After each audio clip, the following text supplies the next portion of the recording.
Now, do I have a treat for you today? Anything in a Pelican case has to be good, right?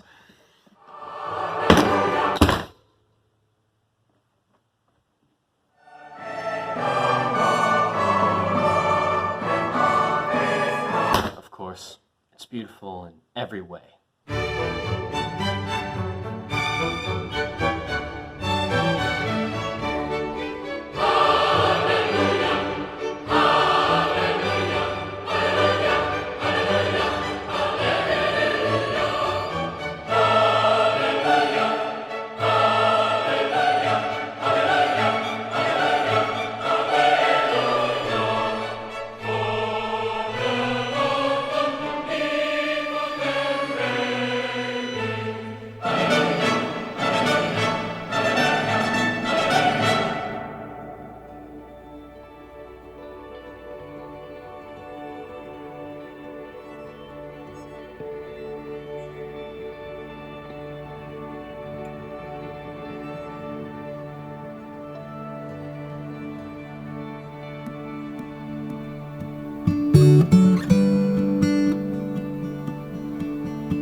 Hello, my name is Parker Fields, if you don't already know me. And a quick disclaimer before we really get into the video is that this is not a review. This is a overview because I've only had the camera for so many days. A full review needs to take place over a course of months so you can really get to know the camera in depth. But I don't know it as in depth as I would like, of course, over the course of days. So this is only a overview or a preview. So today I'm out in the pine woods of East Texas, and I really like it here quite a lot. It's very peaceful. And today I'm going to be talking about the camera I'm recording with right now, the EOS C100. Now, a lot of you might be thinking, now Parker, why would you buy a C100, which was released in 2012, is a 1080p camera? Why would you buy that now, in pretty much the end of 2019, going on 2020, when there's so many other options for around the same price that shoot 4K, 10 bits, RAW, etc.? Well, first of all, I didn't pay $2,000 on B&H to buy the C100 brand new. I paid $700 on eBay to buy it used. Okay, but there are still options for $700 or less that have better image quality. Probably true, but what else is there that really offers the same shooting experience? The clean, smooth, painless shooting experience that the C100 will give you. What other options are there? Well, there is the FS100, and that's cool, but for me, the FS100 has more downsides than upsides, at the moment at least. It has an E-mount, which is great, but I have no E-mount lenses, no E-mount adapters, so I would have to spend more money to be able to put glass on that camera. There's no internal ND filters.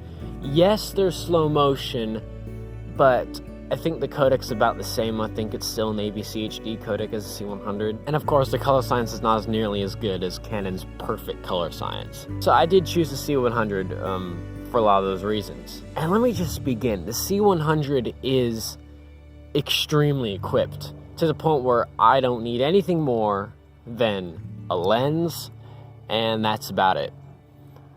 That's all you really need, including the top handle and the side handle, of course. It's got everything you need. You really don't need more than the basic body will give you. It has a top handle with XLR inputs, as well as a very solid internal microphone. It's a stereo, so it's not great for directional stuff, but man, just for getting ambient sound, I'm impressed. Now, I'm probably about 3 feet away from the camera, and I'm testing the audio from this distance away to see how it does. Stereo microphone, so it's going to be picking up everything around here, but I thought when I tested the microphone for an internal microphone, even though the handle is removable and then you'll get no audio, I thought it sounded pretty dang good. The side handle has its own joystick and record button as well. It's very comfortable to use. Reminds me of a 1DX grip, actually. It's not extremely heavy for its size at all. It's actually one of the lighter cinema style cameras that I've held and used. I mean, I've used the Blackmagic Ursa 4K, not the Ursa Mini, but the Ursa 4K, the original massive one, and that thing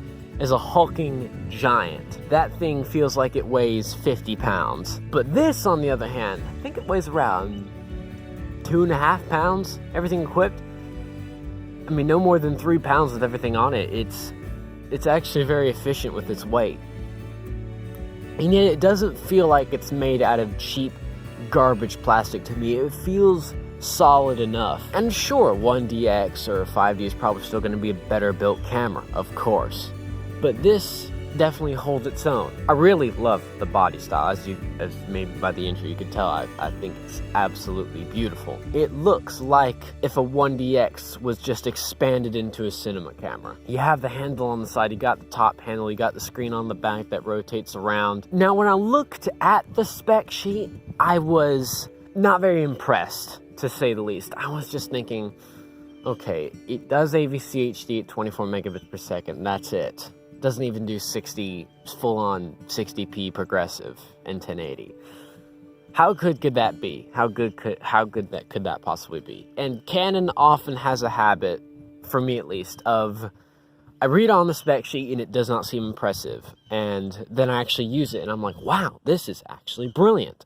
And that's the same experience with this thing. When I looked at the image, I don't know what it was at first, but I really liked it. Something about it that I still am trying to figure out how to necessarily explain. I mean, I know a big part of it's the color science. The skin tones look impeccable. They're great. It records in C-Log, of course, so it's not as flat as S-Log, not by a long shot. I've graded S-Log, and that's very flat. This is not Rec 709 either, though. This is about in the middle. So it's not bad to grade at all. I quite like the way the color looks and the way it grades. You just kind of have to tone down. I usually, when I put on my LUTs, as I like to grade with LUTs, I usually have to tone it down because a C-Log won't take a full-on S-Log LUT. So you do maybe want to reduce the intensity, but when you do that, reduce the contrast, reduce the intensity, looks fantastic. And what about the AVCHD? Is it a big problem? Well, yes and no.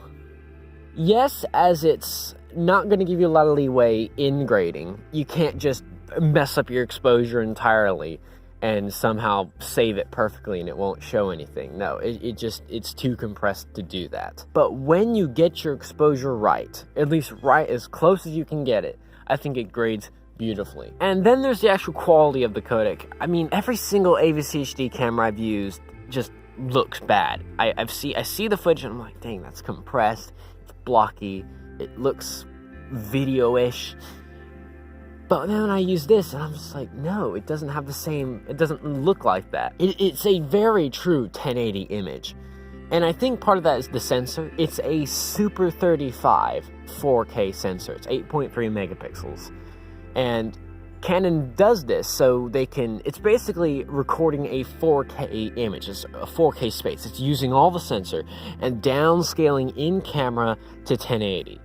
That's brilliant. For the time, for 2012, 1080 of course, completely standard, but they're making it look even better by using a 4K sensor. So I like to downscale from 4K to 1080 a lot. I do that with my Panasonic G7 all the time. And I like that effect because for online stuff like you're watching now, 1080 is honestly fine. 4K is only really needed if you're really trying to get every little piece of quality, but there are still slowdowns that come with 4K even today.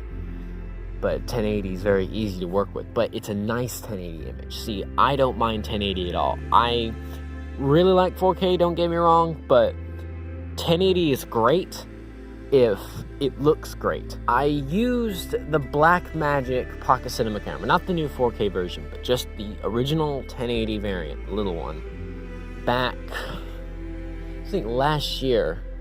Around last year, yeah, I used that camera. I did a little overview on it as well, if you've seen that video. And I really liked its 1080 image, but it came with so many quirks. And I was considering buying that camera, as I don't own it, but I checked it out, I rented it. And I really liked the 1080 image, but there's so many quirks with this. I still really love the 1080 image of this, but there are not so many quirks with this. I have never used a video camera that is so fluent in from shooting to exporting the final video. It works seamlessly, super quick in editing, super easy to work with, and the learning curve is not that high. It really actually isn't. The biggest part of that learning curve for me was getting used to that cinema style body with the buttons and the dials, or on mirrorless DSLR cameras, oftentimes that's all on the screen in quick menu and on touch screen. There's a dedicated button for all your essential settings, which is great. There's just so many convenient things with this camera. Right now, I don't have any ND on because they're built-in ND filters, and I have the 6-stop ND in place right now, and you have no idea how awesome that is if you've never used a camera with built-in ND before. It feels weird to go back to regular ND because then you gotta screw it on and screw it off, and it's not seamless. It takes up time. In an event situation, those seconds are very valuable, and this will not waste them. So, in a summary, if I wrap this up, I really am liking the camera so far. I'm really loving it so far, in fact. I just love what it can push out, what it can do. And, of course, for $700, that's the thing. If I had to pay $2,000, I probably wouldn't have bought this camera. I would have. You can even buy a C100 Mark II for less than $2,000. I would have gone with that, and it's got some improvements. But for $700, I don't think you can go wrong with this. I'm just going to keep shooting with it, and then a full review will come out in the coming months when I really know the camera like the back of my hand.